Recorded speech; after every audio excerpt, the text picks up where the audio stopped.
saint of England. So patron saint means, well, in certain Christian traditions, it's believed that every large group of people has a saint who speaks up for them in heaven. So St. George is a saint who speaks for England in heaven. So he was born in 275 or maybe 285 AD. No one's quite sure of exactly when he's born. But that's nearly 1,700 years ago. Over 1,700 years ago, in fact.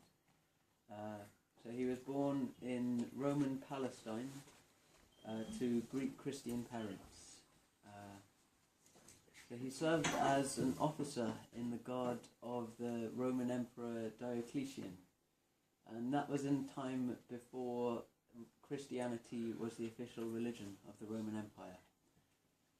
So then, not much is known for certain about his life, but there are a lot of legends about St. George. So I'll just briefly talk about two of the most famous legends about St. George. So one is about how he killed a dragon. So there's a town in Libya called Cyrene, and there was a large lake by the town, and in the lake there lived a dragon, a fire-breathing, poisonous dragon. So the dragon would poison the lake so that the people of the town couldn't get clean water. So in order to appease the dragon, that they could get clean water from the lake, they sacrificed sheep to this dragon. But as time went on, the dragon wouldn't accept sheep as a sacrifice anymore, so they had to sacrifice their children to this dragon. So they drew lots to decide whose children should be fed to the dragon, and one time it happened that the king's daughter was chosen. So he begged, he offered all his gold and his silver and half of his kingdom to save his daughter, but they'd promised that they'd do things by lot. So she was sent to the dragon as a sacrifice, and while she was there by the lake, waiting for the dragon, it happened that St. George came by. So he asked her why she was waiting, and she told him that he should go, but he stayed anyway. And so the dragon came out of the lake, but it didn't harm St. George, because he protected himself by making the sign of the cross, like this. And that protected him. The dragon couldn't harm him. So he took his lance, that's a sharp thing like a spear. He took it and he wounded the dragon. And so the dragon was hurt, and he yelled to the princess to throw her girdle around the dragon's neck. So that caught the dragon. They had a lead around the dragon's neck, and they were able to lead it back to the town, and it was completely tame. It wasn't wild anymore. So in the town, the people were very afraid of the dragon, but he told them not to be afraid, that if they would all convert to Christianity and be baptized, then he would kill the dragon there in the town before them. So they all converted and were baptized, and he killed the dragon. So that's the most famous legend about St. George. The other famous legend about him is about how he died. So as I said, he was a Roman soldier in the time before Christianity was the religion of the Roman Empire. So the Roman Emperor at the time, Diocletian, he issued an edict, that's like an order, which said that all Christians in the army were to be arrested, and everyone else had to make a sacrifice to the Roman gods.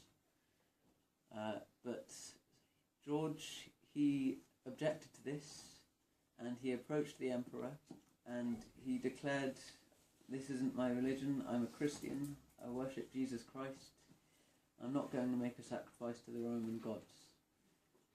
So he was quite an important man in the Roman army, so the emperor didn't want to kill him, but he tried to convert him to the Roman religion. He even offered him land and money and all sorts of things to convert him, but St. George didn't convert. He said, "No, I'm a Christian." And so he was arrested and tortured and then on the 23rd of April in 303 AD, he was beheaded. So he died because of his faith. He was a martyr. So 23rd of April is the anniversary of his death. And if you work out from when he was born, 303 AD, that means he would have been between 18 and 28 years old. So he was a very young man when he was killed. So you might have noticed, I said he was born in Palestine, he was in the Roman army, and he killed a dragon in Libya. So what's he got to do with England? Well, he's celebrated as a saint all around the world, in many Christian countries. So he's patron saint of England. He's also the patron saint of a country called Georgia. The name Georgia for that country is named after him. So Georgia is in Eastern Europe, next to Russia. And he's also quite an important saint in Catalonia, which is in northeastern Spain, and dozens of other places he's an important saint. So he's not just patron saint of England, he's saint of many other places. So his cross is a red cross on a white background, like this. You might recognise this. This is the English flag. It's also called a St. George's Cross. And there's other flags around the world which have the St. George's Cross. I've got the Georgian flag on the other side here. So this has also got a red cross on a white background. That's the St. George Cross. And there's many other flags, I just made two. So he became popular in England in around the 1100s when Crusaders came back from the Middle East. They brought the veneration of St. George with them. And 23rd of April was made a feast day in England in 1222 AD. And then it became more important in 1415 AD. And it was almost as important as Christmas Day. That's how important it was in England. But it got less popular over time. By the end of the 18th century, it wasn't a very major day at all. But in the last few years, it started to become a bit more popular again. Not so much as a Christian day, just more of a patriotic day when people celebrate English identity.